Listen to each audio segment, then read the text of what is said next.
오늘도 좋은 날 되시고 복된 날 되시기를 바랍니다. 설 명절 잘 보내셨습니까? 그럼 설 잘 세셨습니까? 그럼 구정도 잘 세셨습니까? 뭐 전부 다 예예하면 또 어떻게 만든 거예요?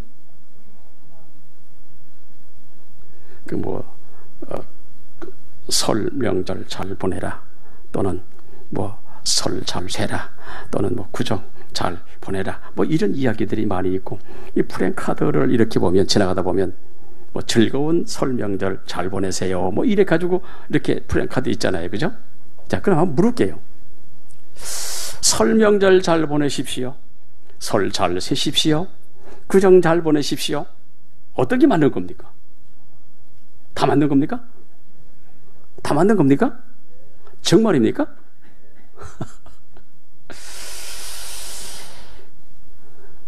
그 세 가지 중에서 한 가지만 정답입니다. 설 잘 세십시오. 그게 맞는 말이라. 설은 원래 음력 1월 1일 정월 초하루 설날이라 그러잖아요, 그죠? 그 설의 뜻이 뭔가? 설이라고 하는 이 뜻이 뭔가? 살인다 또는 사간다, 이 옛말입니다. 지금 말로 해석하면 조심하다, 삼가하다, 이런 뜻이고요. 또 세다 라고 하는 이 말은 몸과짐이나 언행을 조심하여 나쁜 기운을 쫓아낸다, 이게 세다는 뜻입니다. 그래서 설날은 1년 내내 아무 탈 없이 잘 지낼 수 있도록 말과 행동을 조심하라는 것을 깊이 마음에 새기고 지나는 것이 설, 명절 설이라고 하는 게, 이 설이 언제부터 지나게 되었는지는 정확한 그 연대는 잘 알 수 없지만은, 기록에 의하면 그 삼국시대 신라, 고구려, 백제, 그 삼국시대 때에 그 신라에 있는 그 왕이 정월 초하루에 군신들을 모아놓고 연회를 열었다라고 하는 것을 보아서 이 설이 아주 굉장히 아주 오래된 것은 분명합니다. 이렇게 설을 세워오던 것이 구한말 1895년이지요. 양력이 채택이 됐어요. 그때까지 그 전까지 음력을 사용하다가 1895년에 양력이 채택되면서 이제 이 설이 빛을 발하기를 시작을 했고요. 그러나 1985년 이 민속의 날 설을 이렇게 지정한 후에 이제 설이라는 명칭이 다시 되찾아가지고 사흘간 공휴일로 지정돼서 우리 지난 주간에 사흘간 쉬었잖아요, 그죠? 또 이 설을 구정이라고도 우리 불렀습니다. 구정이라고 하는 이 말은 원래 일본 일제가 한민족의 혼과 어를 말살시키기 위해서 신정을 만들었어요. 신정을 만들면서 설을 구정이라고 표현했단 말입니다. 조선 총독부는 1936년 조선의 향토 오락이라는 책을 펴내면서 우리가 잘 알죠? 창씨 개명을 했던, 뭡니까? 우리 말도, 우리 글도, 우리 성도, 우리 이름까지도 다 빼앗아서 민족 문화를 송두리째 흔들어 놓고, 이때부터 설도 구정이라고 하는, 그래서 격하를 해서 우리 민족 정신을 말살시키려고 했단 말입니다. 그래서 설은 구정이 아니라 설이라고 하는 말이 맞고, 설 잘 보내세요가 아니고 설 잘 세세요, 이게 맞는 거예요. 그래서 앞으로 내가 내년에 볼 거예요. 설 잘 세세요 하나 이렇게 볼 거예요. 설 세세, 이게 맞는 말입니다. 그러면 다시 묻겠습니다. 설날에 왜 떡국을 먹는 겁니까? 설날에 왜 떡국을 먹어요? 왜 떡국을 먹어요? 나이 한 살 더 먹으라고요? 그래서 많은 분들이 떡국을 먹어야 한 살 더 먹는다 그러고, 떡국 먹었으니까 한 살 더 먹었다고 이렇게 얘기를 하잖아요, 그죠? 한 살 더 먹기 위해서 떡국 먹는 겁니까? 이 떡국을 먹는, 설날 떡국 먹는 이유는, 떡국이 어때요? 시커멓습니까? 아니면 빨갛습니까? 뭐 이렇게 짬뽕처럼? 아니죠. 떡국은 희고 뽀얗듯이 희고 뽀얗게 새로운 한 해가 시작됐으니까 새로이 태어나라 라고 해서, 이건 우리가 만든 게 아니고 우리 과거의 조상들이 그렇게 만들어 왔단 말이죠. 그래서 순백과 떡과 순백의 그 떡과 국물로 지난 해의 묵은 때를 씻어버려라. 그래가지고 한 해의 시작인 설에 떡국을 먹었다는 거예요. 떡국 자셨습니까? 뭐 요즘은 집에서 떡도 안 하고 만두도 안 하고 뭐 그래서 어떻게 돼요? 그래서 설은 하얀 눈이 하얗게 내린 계절, 우리 이번에 아주 하얗게 눈 내리잖아요, 그죠? 하얗게 내린 계절에 우리 어르신들이나 우리 조상들 보면 뭘 입었어요? 흰 바지저고를 입었잖아요. 그래서 흰 한복을 입고 흰 떡을 먹으며 묵은 그림을 버리고 하얀 종이 위에 한 해에 새 그림을 그리자라고 하는 의미가 바로 설의 의미예요.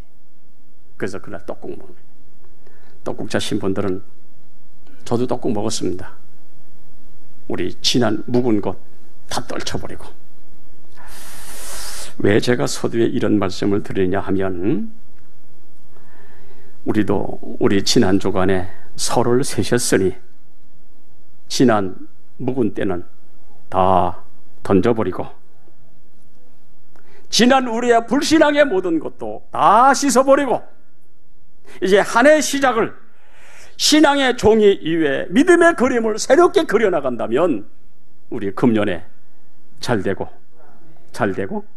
하나님의 축복받게 될 줄로 믿습니다. 우리 설 지난주간에 지나장에서 묵은 때는 보내고 우리 잘못된 신앙도 다 내려놓고 이제 새로운 신앙으로 이제 시작을 하면 금년에 하나님이 남다른 축복을 우리에게 주실 줄로 믿습니다. 미국의 심리학자 에브람 메슬로우라고 하는 사람이 인간 욕구의 위계설을 주장을 했죠. 아주 너무 유명한 이야기입니다.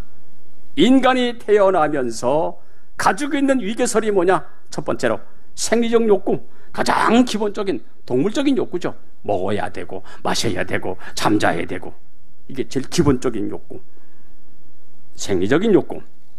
그 다음에 두 번째로는 안전의 욕구.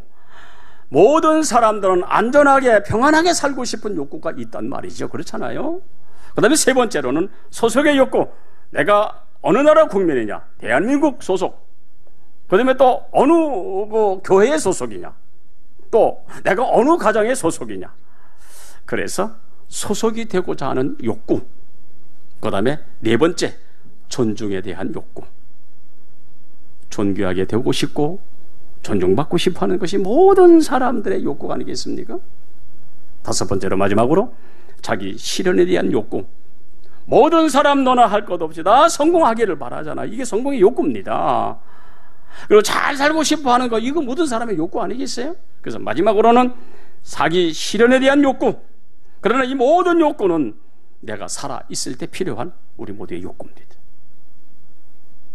내가 이 세상에 떠난다면 이 욕구가 무슨 소용이 있겠어요? 죽은 다음에 어떤 욕구 충족도 아무런 소용이 없기 때문에 살아있는 우리에게는 이 땅에 생존의 욕구, 아까 5가지 얘기했죠? 뭐 생리적인 욕구, 안전의 욕구, 소속의 욕구, 존재에 대한 욕구, 자기 실에 대한 욕구, 이 욕구가 우리에게 가장 큰 거 아니겠습니까? 많은 사람에게 왜 사냐고, 무엇 때문에 사냐고 묻는다면 뭐예요? 다 하나같이 내가 가지고 있는 계획, 내가 가지고 있는 어떤 욕구를 채우기 위해 내가 산다고 여러분 이야기하잖아요. 난 성공하고 싶어, 잘 되고 싶어. 이게 뭐예요? 모두가 가진 욕구입니다. 요즘 100세 시대라 오래오래 건강하고 그렇게 살기 원하잖아요. 그죠? 제가 아는 장로님이, 제가 어제 금요일날 제가 이런 얘기 좀 했어요. 그 설날 저한테 전화가 왔어요. 그 장로님이 그 연세가 98세입니다. 98세. 정정하게, 아이고 목사님 어떻게 지내십니까? 깜짝 놀랐습니다. 98세인데도 불구하고. 요즘 뭐 7, 80 사는 거 보통이잖아요. 그죠? 그러나 이런 욕구가, 여러분 건강하게 오래오래 살고 싶다고 하는 이 욕구가 내가 원한다고, 내가 바란다고, 여러분 이게 내 마음대로 되는 겁니까? 아니잖아요. 그래서 제가 어제 그제 이야기했습니다만은 건강하게 오래 살기 위해서는 화내지 말고 혈기 부리지 말고, 왜 화내지 말고 혈기 부리지 말라고 하면, 화를 내거나 혈기 부리면 여러분 스트레스 쌓이잖아요. 자기에게. 그 스트레스가 만병의 원인이라는 거예요. 왜요? 여러분 잘 아시잖아요. 그죠? 화를 내고 밥을 먹으면 이게 벅치어가지고 이게 체해가지고 이게 소화가 안 된단 말이지. 이게 뭡니까 벌써? 화를 내고 혈기 부리면 벌써 자기 장기에 벌써 영향이 가는 거예요. 화내지 말아라. 또 화를 내고 혈기 부리면 이것이 이 정신적인, 다시 말하면 뇌에 영향이 가가지고 치매가 빨리 오는데, 치매가. 아이고, 치매 참 무서워요. 그러니까 화내지 말고 혈기 부리지 말고, 다만 욕구 가져야 할 것이 있어요. 은혜의 욕구, 은혜 받을 욕구. 아멘. 왜요? 왜냐하면 여러분 데살로니가전서 5장 16절 17절 18절에 항상 기뻐해라, 쉬지 말고 기도해라, 범사에 감사해라, 이것이 하나님의 뜻이라. 여러분 기뻐하고 감사하면 소화도 잘 되고 기분도 좋고, 그러니까 건강하잖아요. 모쪼록 우리 금년에 은혜 받을 욕구가 있어서 예수 때문에 행복하고 예수 때문에 기뻐하고 그런 행복한 우리 한 해 되시기를 바랍니다. 오늘 본문에 예수님께서 예루살렘에 입성을 하시면서 짐승 파는 사람들, 비둘기 파는 사람들, 물건 바꾸는 사람들, 돈 바꾸는 사람 다 쫓아내는 이 성전 청결 이렇게 하시면서, 내 집은 만민이 기도하는 집이거늘 너희가 강도의 구루를 만들었구나가 주님께서 책망하시자, 이 말을 들은 유대인들이 화가 나가지고, 아이고 저 예수 어떻게 하면 죽일고 음모를 꾸미는, 그 이후에 이제 오늘 본문의 내용이 기록이 되어져 있고 전개가 되어집니다. 예수님이 예루살렘으로 들어가실 때 잎이 무성한 무화과나무 바라니까 열매가 없어 저주하여 말랐습니다. 다음날 쟤들이 마른 무화과나무를 보고, 아이고 선생님이요, 이 무화과나무가 어찌 이렇게 말라 죽었습니까? 라고 질문을 하자 주님 여기서 아주 귀한 말씀을 하고 계세요. 세 가지입니다. 첫째 하나, 하나님을 믿어라. 22절 한번 보겠습니다. 22절 여러분 보십시오. 22절에 이런 말씀이 있죠. 예수께서 그들에게 대답하여 이르시되 하나님을 믿어라. 하나님을 믿으라는 얘기입니다. 지금 23절에 가니까 마음에 의심하지 아니하면 그대로 되리라 그랬습니다. 이 말씀은 하나님을 믿고 의심하지 아니면 그대로 되어지지만은 하나님을 의심하면 어떠한 역사도 볼 수 없다. 너 그거 무화과나무가 마른 것, 그거 이상하게 생각하지 마라. 하나님을 믿으면 그보다 더한 일도 일어날 수 있다. 여러분 이런 뜻 아니겠습니까? 이유는 예수께서 무화과나무 저주하시자 나무가 말라 죽은 것은 뭘 보여주고 있느냐 하면, 주님은 창조주시고 그분이 하시고자 하면 그보다 더한 일도 할 수 있음을 이야기하고 있는 거예요. 여러분 보십시오. 창조주 하나님, 그분이 없었던 데서 있게 만들었으니까, 이건 무화과나무가 이게 살았다가 죽고 이게 저주하여 말라준 게, 이거는 하나님 앞에서는 아무것도 아니잖아요.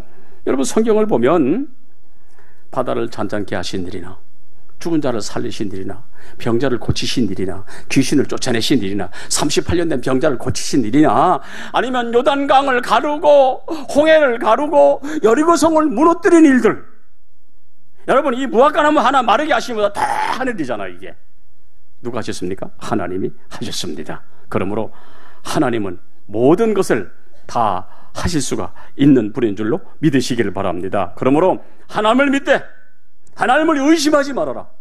창조주 하나님을 의심하지 말아라. 그러면 믿는 대로 되리라. 그렇게 지금 말씀하고 있습니다. 여기 산이 나오죠. 산이 바다에 던지려도 그래 될 것이다. 아이고 이게 말이 되겠습니까? 라고 이야기할 수 있으나, 여러분 우리 찬송가에 보면 태산을 넘어 험곡에 가도 빛 가운데로 걸어가면 주께서 항상 지키기로 약속한 말씀 변치 않네. 이런 찬송이 있잖아요. 그죠? 여기 태산, 인생에게 다가오는 참 어렵고 힘든 일들, 망연자실해야 할 일들, 내 인생이 가는 길을 막아 나로 하여금 고통스럽게 하고 아프게 하고 속상하게 하고 이런 일들, 이게 우리의 산이 될 수 있다는 얘기입니다. 이게 우리 산이잖아요. 어찌 보면 내 인생의 질병, 경제적인 문제, 사업의 문제, 자녀의 문제, 먹고 사는 문제 등 이것이 우리 인생들을 힘들게 하는 이 모든 것들이 내 인생에 가는 길을 막고 있기에 이것이 우리 산이나 하나님을 믿으면 그 문제도 해결되고, 이거 우리에게 이야기, 여러분 하나님을 믿으라 하는 이야기는 그 무화과나무 하나 마른 그건 아무것도 아니에요. 하나님을 믿으면 그보다 더 큰 일 할 수 있는 거야. 주님께서 그렇게 말씀을 하시는 거예요. 지금도 이런 산들 때문에 수많은 사람들이 고통당하고 수많은 사람이 실망을 하고 수많은 사람이 절망하고 있어요. 믿음으로 살아가는 우리들도 때로는 이런 산들 때문에 아이고 왜 이런 일이 있을까? 왜 이런 고통이 있을까? 왜 이런 아픔이 있을까? 이렇게 믿음으로 나가 사는 우리들도 때로는 이것 때문에 주저물러 앉고 막연자실할 수 있습니다만은, 그러나 여러분이요 기억하십시오. 하나님은 여전히 살아계십니다. 그 하나님을 의심하지 아니하고 살아가게 되어지면 그 삶의 현장은 기적의 현장이 될 줄로 믿습니다. 내게 있는 부족함과 내게 있는 연약함이 문제가 아니요, 살아계신 하나님을 믿으면 그 자리가 은혜 자리고 축복의 자리고, 아멘, 그런 자리가 될 줄로 믿습니다. 몇 년 전에 우리나라 그 KBS 주관으로 그 장애인을 위한 열린 음악회가 있었습니다. 거기서 어메이징 그레이스를 불러서 수많은 사람들의 감동을 주고, 이것이 전파를 타고 각 가정의 TV를 통해 더 은혜 받은 사람들 얼마나 많은지 몰라요. 근데 이 사람이 1968년도 스웨덴 한 마을에서 태어났는데 중증 장애자로 태어난 거예요. 그녀는 두 팔이 없어요. 팔이 없어요. 두 다리는 있으나 한쪽 다리가 30cm가 작아.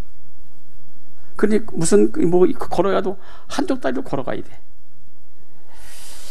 자, 이런 자녀를 낳은 이 가정 부모가 참 기가 막힌 거. 의사도 처음에 이 아이를 그 산부인과에서 받아가지고 부모에게 안 보여줬다는 게 이틀 동안 안 보여줬대요.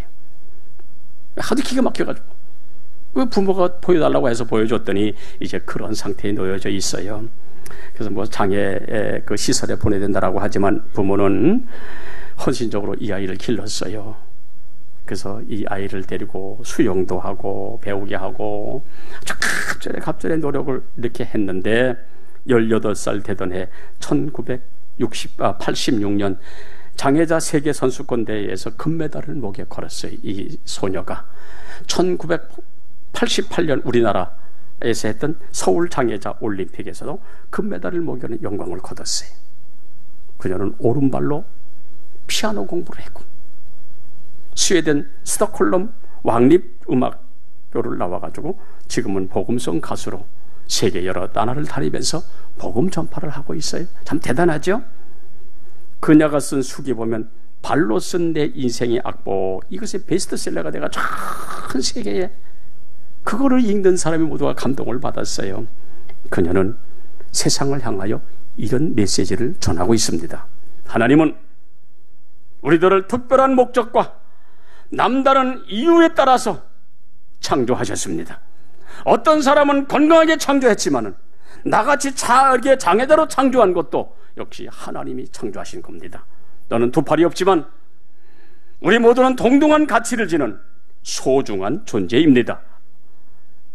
만약 내가 팔다리가 있어 평범했다면 나는 사람들의 관심을 받지 못했을 것이나 저는 종종 그래서 장애 잃은 것을 감사합니다. 아이고, 장애인 거 감사하다는 거예요. 나는 양팔이 없고 똑바로 걸을 수 없지만 나는 한쪽 발로 그림을 그리고 그리고 피아노를 치고 나는 수영선수로 올림픽에서 금메달리스트가 됐습니다. 이 모든 것들은 살아계신 하나님이 나에게 주신 선물입니다. 아이고, 어떻게 이런 얘기를 할 수 있겠어요? 그분은 지금도 살아계시니 그분이 계시는 곳에는 장애자, 안장애자가 문제가 아니고 그분이 계시는 곳에는 기적이 있습니다. 라고 하면서 213장을 찬송을 하는데 이런 이야기를 하면서 찬송합니다. 내 손을 주님 손 위에 올려두겠습니다. 손이 없는데 손을 주님 손에 올려둔다. 그러면서 213장, 우리 한번 213장 우리 찬송 한번 할게요. 우리 1절만 찬송할게요. 여러분 한번 보십시오. 어떤 찬송가가 213장입니다.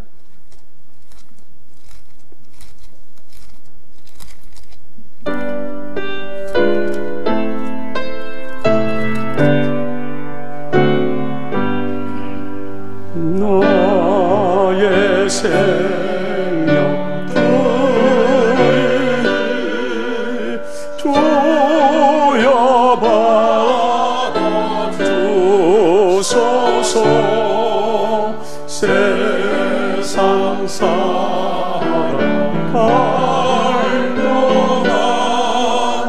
찬송하게 하소서. 발로 쓴 내 인생의 악보라고는 이 책도 베스트셀러가 됐어요. 기가 막히죠. 그 저자 레나 마리아라고 하는 이 여인의 이야기, 우리 사진 한번 보여주세요. 자, 저렇게 태어났어요. 어릴 때 그의 부모가 저렇게 수영을 가르쳤어요. 그리고 피아노 위에 올려 양팔이 없어도 한쪽 발로 그림을 그리게 하고 피아노를 치게 이렇게 가르쳤어요. 그랬더니 그녀가 지금은 저렇게 복음성 가수가 되어 전 세계 다니면서 지금 복음을 전하고 있는데, 오른발로 쓴 금메달, 복음성 가수, 장애는 내게 문제가 아니라고 이야기하는 바로 레나 마리아라고 하는 이 여인. 그녀가 하는 얘기 뭡니까? 하나님은 살아계십니다. 나를 이렇게 그렇게 만드신 그분은 지금도 살아계십니다. 그렇게 이야기를 했어요. 우리 모두도 금년 본문처럼 하나님을 믿으면 주님이 계신 그곳은 기적의 장소가 되어지니까 우리 믿은 대로 되어진 하나님의 축복, 우리 금년에 누리시는 저와 여러분이 되시기를 주의 이름으로 축원합니다. 내가 어떤 환경에 놓이는 이게 문제가 아니고, 내가 어떤 몸으로 살아가는 이게 문제가 아니고, 주님이 계시면 그곳은 주님 살아계시니 그분 계신 데는 천국에 되어진다. 우리 아까 레나 마리아 봤죠? 얼마나 멋진 사람이 됐습니다. 금년에 우리 하나님의 은혜 속에서 하나님을 믿는 우리의 삶의 장소가 기적의 장소가 되어지기를 주의 이름으로 축원합니다. 두 번째로, 하나님을 믿어라. 그러나 하나님보다 앞서가지 말아라. 오늘 본문을 그렇게 말씀하고 있어요. 23절에 말하는 것이 이루어질 줄로 믿고 의심하지 아니하면 그대로 되리라. 여기 의심하지 아니하면, 이 말은 무슨 말입니까? 여러분, 어떻게 해야 의심이 됩니까? 내가 생각해 보니까 이게 아닌데? 아니, 내가 이거 판단해 보니까 이게 아닌데? 그렇잖아요. 여기 의심하지 아니하면, 이 말은 내가 판단하고 내가 결정하지 말라는 말입니다. 주님이 하시는 일인데, 하나님이 하시는 일은 내가 눈으로 보아 도저히 불가능하고 안 된다고 해도 내가 하나님보다 먼저 결정하고 내가 하나님보다 먼저 부정하지 말라는 말입니다. 하나님이 하시면 다 되는 줄로 믿습니다. 내가 먼저 결정하고 내가 먼저 부정하고 이게 아니잖아요. 왜요? 하나님이 하시는 일이라고 한다면 하나님이 다 하실 것인데, 아이고 그건 안 돼, 아이고 그건 말도 안 되는 소리 하지 마라, 이렇게 부정하면 정말로 안 된다는 얘기입니다. 하나님은 안에 계신 것이 없으시고, 하나님은 모르시는 것이 없으시고, 하나님은 못하시는 것이 없으신 분인데, 그럼에도 불구하고 주님은 된다 하시는데 나는 왜 안 된다고 하는 거예요? 믿는다고 하면서도, 기도한다고 하면서도 해보지도 않고 주님보다 먼저 나는 안 돼, 이건 안 될 거야, 이건 안 돼, 이건 힘들어, 난 못해. 이게 믿음입니까? 아니죠. 이것은 마귀가 주는 거예요. 마귀가 주는 거예요. 사탄 마귀는 우리로 하여금 안 되게 하고, 망하게 하고, 저주하게 하고, 좌절하게 하고, 무너지게 하는 것이 사탄의 역사예요. 되는 것도 안 되게 만드는 것이, 이것이 마귀의 역사라니까요. 여러분 한번 보실까요? 사단이 욥의 가정에 들어갔어요. 그 가정 어떻게 됐어요? 기가 막힌 가정이 됐죠. 아주 엉망이 되어버렸어요.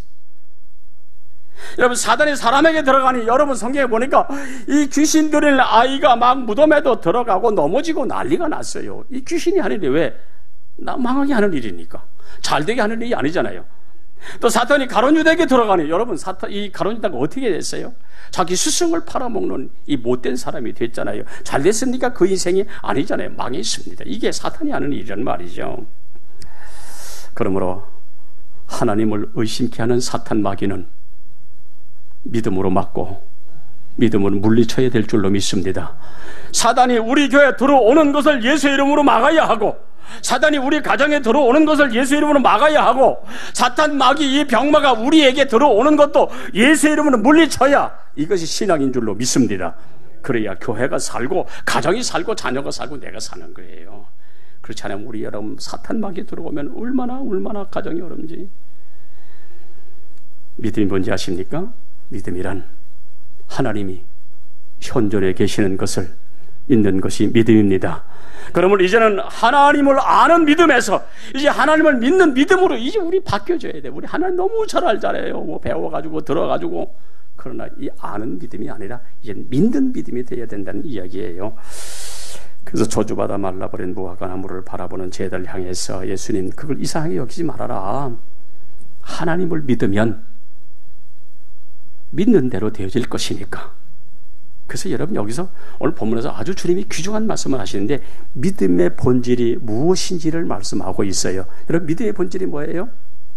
내 생각, 내 판단을 버리고 하나님의 전능성을 믿는 게 믿음의 본질이고, 하나님이 지금 여기 현존에 계시는 것을 믿는 것이 바로 믿음의 본질입니다. 여러분, 우리 신앙생활이 뭡니까? 하나님이 지금도 여기 계시고 나와 함께 하시고, 이게 우리 신앙의 본질 아닙니까? 여러분, 민수기 13장 14장 너무 잘하는 내용이지요. 가데스바니아 난리 사건 여러분 잘 아시죠? 이스라엘 백성들 아주 난리가 났어요. 가데스바니아에서 모세가 12정탐꾼 세워가지고 가나안 땅을 40일 정탐하고 돌아왔잖아요. 그들 보고를 했어요. 그때에 여호수아 칼렙 뭐라 했어요? 하나님이 우리와 함께 하시면 저들은 우리의 밥이다. 그랬잖아요. 하나님이 함께 하시면 우리 밥이다. 마찬가지 이렇게 이야기했던, 이렇게 믿음으로 이야기했던 여호수아 칼렙은 가나안의 주역이 됐잖아요. 그러나 반대로 여러분 열동땅보다 아이고 안악자손들 바라보니까 장수요. 우리는 그들에 보니까 메뚜기 같더라. 아주 한심한 얘기를 하세요. 여러분, 결국은 한심한 인생이 되고 말았잖아요. 광야에 40년 동안. 의심하는 눈으로 보면 모든 것이 불가능하게 보이고 부정적으로 보이니까 하나님이 주심하고 약속하셨는데 의심하는 사람은 여러분 아무것도 안 되는 거예요. 그러므로 여러분이요, 우리 마음속에서, 우리 믿음에서 의심되는 것은 물리치고, 아멘. 그러므로 이 의심을 물리쳐야 여러분 거기 하나님의 역사가 일어나게 되어지는 거예요.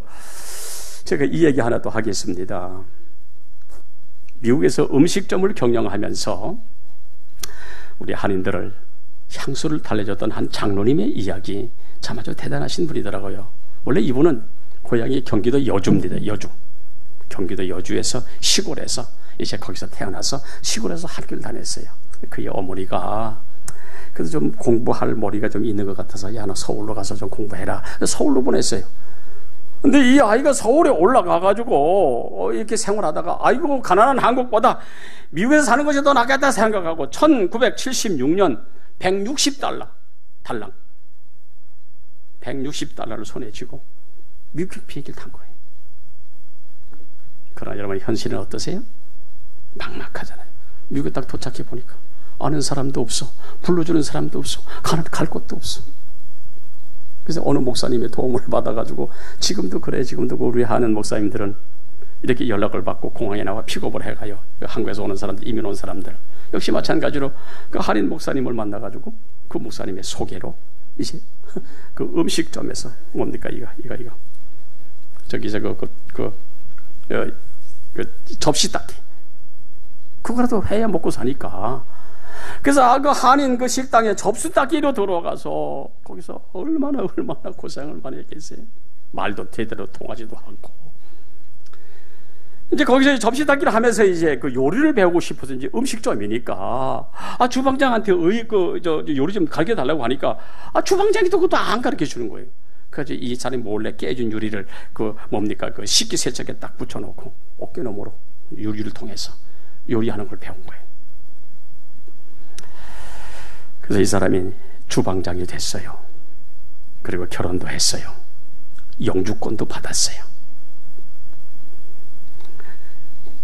그가 처음으로 신앙을 갖게 된 것은 여러분 객지에서 고생하는 자기를 사랑해주고 또 아내를 만나게 해주고 여러분 그 목사님이 너무 고마워가지고 교회를 다녀주는 정도로 출입을 했던 거예요. 왜? 자기가 객지에서 고생할 때에 좋은 말 해주고 인도해주고 아내 만나게 해주고 또 그 식당도 소개해서 가지고 이렇게 또 접시다게 해주고 그리고 얼마나 고마워요. 그래 그것 때문에 그냥 다녀주는 정도로 교회를 나갔어요. 어느 날 그 교회 부흥회 때에 이 사람이 그래서 은혜 받은 거예요. 오늘 이 자리에 계신 분들요, 은혜 받으면 하나님 축복이 임하게 될 줄로 믿습니다. 이 사람이 부흥회 때에 은혜를 받아가지고 거기서 두 가지 서원을 하나요. 첫째 하나, 하나님요, 내게 사업장을 주시면 내가 그 사업장을 선교의 현장으로 만들겠습니다. 두 번째, 하나님 내게 물질을 주시면 교회 개척으로 해서 100만 달러를 드리겠습니다. 아니 지금 곰탕집 종업원 주제에 이루어질 수 없는 서원을 거기서 하고 말은 거예요. 이런 마음을 가지고 소원을 품고 기도하는 중에 여러분 기억하십시오. 소원하고 예수쟁이 되고 그러면 하나님께서 축복하신 줄로 믿습니다. 이 사람이 이제 기도하면서 이제 신앙생활을 시작하는데 아이고 하나님 막 물질을 갖다 막 보여주네요. 1979년 4월 5일에 맨해튼 27번가, 나는 그저 27번가가 어떤지 나 잘 모르겠어요. 하여튼 그 사람이 작은 곰탕집을 하나 개업을 했는데 하나님 막 갖다 사람을 갖다 막 갖다 몰아주는 거예요. 하나님이 하시면 되는 겁니다. 믿습니까?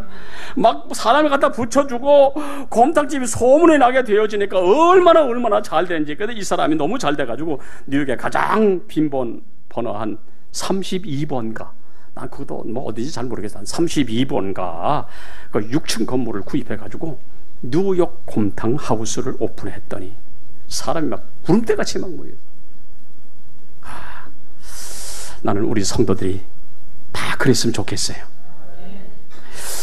그래서 이 나중된 자가 크게 된다고 하는 이 성경 말씀들을 이 사람에게 하나님의 축복이 막 임하니까 나중에는 그 맨해튼 브로드웨이와 5번가 사이에 32번가는 그 아주 코로나 팬데믹에도 아주 한밤중에도 불화성을 이루는 그런 장소라네요. 아주 뉴욕의 명물인 거리, 이곳에 곰탕집을 내가지고 24시간 곰탕집 개업을 하고 영부를 하니 얼마나 사람들이 말이야 밤마다 앉을 자리가 없다. 나는 우리 성도들 아무리 얘기해도 놀라지 않는 게 참 그게 이상해. 남의 일이라고 그러게. 근데 이 사람이 지론이 있어요. 지론이 뭐냐면 덜 먹고 덜 쓰자, 덜 자고 그리고 나누자. 이 사람이 가지고 있는 지론입니다. 오늘 주일날 목사님이 자, 하나님 우리 교회 축복하셔서 이렇게 부흥했는데 이제 우리 개척교회를 하나 하려고 합니다. 여러분들 기도해 주세요. 땅도 사고 건축을 해야 되니까 우리 함께 기도해 주시기 바란다. 이 광고를 들 때 이 사람의 머리에 스치는 게 있어요. 뭡니까? 과거에 하나님 앞에 소원했던 것이 기억나는. 내가 소원했던 것 갚을 때가 이제로구나 확신하고 이 소원한 대로 100만 달러를 교회 세우니 드리면서 그가 하는 말이 이런 말입니다. 불모지 같은 미국 땅에서 맨 땅에 헤딩해야 하는 고달픈 여정이었으나 살아계신 하나님이 나를 인도해 주셨고 살아계신 하나님이 내 소원을 들여주셨으니 이제 나는 주님이 주신 것을 주님을 위해 내가 쓰겠습니다 라고 이야기하는 맨해튼 뉴욕 곰탕집 34년간 한인들의 향수를 달래주었던 김유봉 장로님의 이야기. 우리 사진 한번 보여요. 이 사람이 어떤 사람인가 한번 보십시오. 뉴욕 곰탕 나오죠 저게? 난 저기 어딘지 잘 모르겠어요. 저기 보십시오. 그 뒤에 거 한식당으로 큰 성공 봉사와 선교로 갚아야지요 라고 하는 저 김유봉 장로님의 이야기. 여러분 하나님 살아계심을 믿습니까? 저분의 하나님이 우리의 하나님이신 줄로 믿습니다. 그렇습니다. 하나님은 지금도 살아계시니 누군가가 우리에게 하나님이 어떤 분이냐고 묻는다면 그분은 지금도 살아계시고 그분은 전능하신 하나님이라고 여러분 소개할 수 있는 저와 여러분의 삶이 되시기를 주의 이름으로 축원합니다. 그러므로 믿음으로 생각하고 믿음으로 말하면, 하나님을 부정하지 아니하고 믿음으로 말하고 살아가면 하나님은 우리에게 멋있는 미래 금년 한 해 만들어 주실 줄로 믿습니다. 그 축복의 주인공들 되시기를 축원합니다. 마지막 세 번째로, 하나님을 믿어라 그리하면 믿고 구하는 것 이루어지리라. 오늘 본문 얘기했죠. 24절에 무엇이든지 기도하고 구하는 것은 받은 줄로 믿어라. 받은 줄로 믿으면 아이고 이게 될까라고 기도하고 돌아가면 이게 될까 안 될까, 이건 안 될 거예요. 여러분, 이런 생각은 아무것도 안 된다. 믿고 기도하면 주님이 들으셨으니 해결해 주실 줄로 믿습니다. 여러분, 기도하는 것은 내 몫이고 응답하시는 건 주님의 몫입니다. 그럼 주님의 몫인데 왜 그걸 내가 된다고 그래? 아무리 절망적이고 고통스러운 상황이라도 믿음의 기도는 하나님의 역사가 시작되어진다는 사실 믿습니까? 그게 성경에 그대로 기록이 되어 있어요. 여러분, 다니엘서 9장 23절 이하에 보면 다니엘이 기도하죠. 크고 두려우신 하나님이요, 이 백성들을 긍휼히 여기시고 이 백성들에게 은혜를 베풀어 주시옵소서라고 기도했더니, 다니엘이 기도할 즈음에 하나님이 가벨 전세에게 명령하심으로 가벨 전세가 급히 다니엘에게 날아와 하는 말이, 너는 크게 은총을 입은 자라, 내게 지혜와 총명을 주려 왔노라. 뭐예요? 다니엘이 기도하기 시작하니까 하나님이 그것을 들으시고 보시고, 야, 가벨 전세는 빨리 가라, 빨리 가서 이야기 좀 해줘. 뭐 그 얘기 아니겠습니까? 하나님이 일하시면 여러분, 그 자리가 기적의 장소가 되어지고, 하나님이 일하시면, 그러니까 우리가 기도하면 되는 거예요. 여러분, 기도하면 하나님의 역사하실 줄로 믿으시기를 축원합니다. 야고보 사도가 야고보 1장 6절에 하는 말이 뭡니까? 오직 믿음으로 구하고 조금 더 의심하지 말아라. 의심하는 이런 사람은 무엇이든지 주께 얻기를 기대하지 마라, 생각하지 마라 그러잖아요. 그러므로 나는 믿음으로 기도하고 주님은 응답하시고, 여러분, 그 축복이 금년에 이루어지시길 바랍니다. 이 얘기 하나 하고 마칠게요. 참 세상 살아가는 삶의 모습을 보면 참 다양하죠. 사람들 살아가는 모습이 다양하단 말입니다. 어떤 사람은 이렇게 살고 어떤 사람은 저렇게 살고, 좋은 가정에 태어난 사람이 있는가 하면 어려운 가정에 태어난 사람도 있어요. 오늘 이 아이가 아주 지극히 어려운 가정에 태어났어요. 어려운 가정이다 보니까 어머니는 집 나가 버렸어. 아버지 일찍 세상을 떠났어. 혼자가 됐어. 어린 아이가 혼자 남겨져 있으니 여러분, 이 아이의 소원이 뭐겠어요? 배불리 먹는 것 아니겠어요? 항상 먹을 것을 헤매다 보니까 이 아이에게 붙여진 이름이 뭐냐? 먹보. 왜? 배가 고프니까. 아버지 일찍 돌아가시고 어머니 집 나가고 먹을 것이 없어. 이 아이에게 세상 모든 것이 다 절망으로 보였던 거예요. 의지할 데가 없으니까. 그래서 이 아이가 이제 청년이 되는 어느 날 서울로 올라왔어요. 갈 데가 없으니까 서울역, 거기서 나쁜 사람들 만났어. 거기서 살다 보니까 주목이 돼버렸어. 이제 주목으로 사는 거예요. 사람을 때리고 물건을 빼앗고. 그러다 보니까 이 아이가, 이 청년이 이제 수배자가 돼버리고 말한 거예요. 얼마나 참 기구한 운명이겠습니까? 이제 어쩌다 만나 결혼을 하다 보니까 아내가 예수쟁이요. 아내 눈물의 기도가 하나님의 보좌를 흔들기 시작을 했는데, 배운 것도 없는 그의 아내는 초등학교밖에 안 나왔어요. 하나님 살아계심을 믿고 밤마다 새벽마다 하나님께 기도하는 그 기도, 단순한 기도가 아니잖아요. 이건 죽을만 한 기도이고, 이건 죽기 살기로 하는 기도 아니겠습니까? 이 기도에 하나님이 일하기를 시작하시더라고요. 그러나 그 남편은, 그 주목은 정작 아내의 삶이 싫었어요. 맨날 교회 나간다고 와가지고 울고불고 하는 그 모습이 싫었단 말이에요. 그리고 이가 맨날 이 주목으로 살니까 이 망나니 이거 살아서 갔으니 집에 오면 아내에게 교회 교자도 꺼내지 마. 그러니까 교회 나가지도 못하게 핍박하지만 부인의 끈질긴 기도에 하나님이 역사하기를 시작하는데 어느 날 이 사람이 깨어지기를 시작합니다. 아내의 기도, 하나님의 역사, 이 사람이 그냥 꼬꾸라졌어요. 그리고 거기서 이제 이 사람도 예수 믿게 됐어요. 신학의 눈이 뜨니면서 기도가 무엇인지 알게 되고, 기도하다가 그의 삶이 변화되기를 시작하면서 여러분 놀라운 역사가 일어났어요. 남편도, 이 주목도 초등학교밖에, 시골의 여주에서 초등학교밖에 졸업 못했어요. 또 만나 결혼한 이 여인도 초등학교밖에 졸업 못했어요. 50세가 되던 해에 두 내외가 중고등학교 검정고시, 대학교 검정고시, 수학 능력 시험도 치르고 대학교 안경광학과를 다니게 되었어요. 참 대단하죠? 이 대학생이 되어가지고 안경광학과를 졸업을 하면서 25인승 버스를 준비해 7년간 지구를 2바퀴 반을 돌 정도로 거리를 다니면서 14,000명에게 안경을 맞춰주며 예수 사랑을 전하면서 아프고 짓눌리고 고통당하는 사람에게 희망을 주었어요.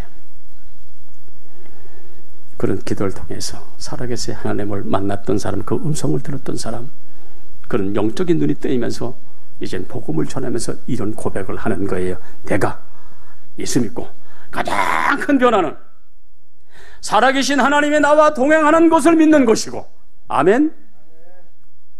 나는 날마다 하나님의 뜻을 이루기 위하여 무릎으로 기도하는 사람으로 바뀌었습니다 라고 고백을 하여 1004번 안경버스 저서에 나오는 박종올 장로님, 안효숙 권사님 두 부부의 이야기, 우리 사진 한번 보여주세요.